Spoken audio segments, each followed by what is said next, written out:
মন্ত্রী টিঙ্কু রায়ের হাত ধরে উদ্বোধন হলো মণিপুরী জাতিগোষ্ঠীর থাবল চংবা অনুষ্ঠান।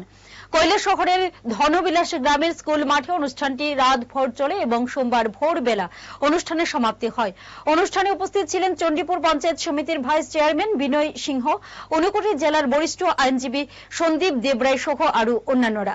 অনুষ্ঠানে সমগ্র ত্রিপুরা রাজ্যের মিতেই মণিপুরী জাতিগোষ্ঠীর মানুষেরা এবং পার্শ্ববর্তী আসাম রাজ্যের মিতেই মণিপুরী জাতিগোষ্ঠীর মানুষেরাও অংশগ্রহণ করেছে।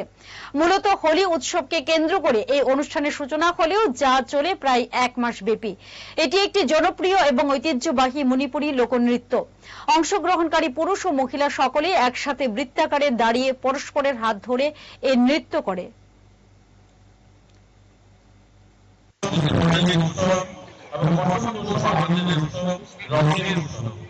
এই উৎসব যেমন বাঙালির তেমনি আমাদের মণিপুরী সম্প্রদায় গোটা দেশে বিভিন্ন সম্প্রদায়ের মধ্যে আমরা এই আনন্দ উৎসব মানিয়ে থাকি। কিন্তু যখন আমরা হোলি উৎসব বলি, এই হোলি যে নামটা এসেছে, আমাদের যখন আমরা হোলি প্রজ্বলন করছিলাম আর যিনি এখানে পরিচালনা করছিলেন তিনি বলছিলেন যে অন্ধকার থেকে আলোর দিকে বেড়ানোর জন্য আমরা হোলি প্রজ্বলন করি, আমাদের যেন অন্ধকার গুছিয়ে আলো যেন আমরা সবার মধ্যে যেন প্রকাশিত হয়, তার জন্য আমরা এই অনুষ্ঠানের আয়োজন।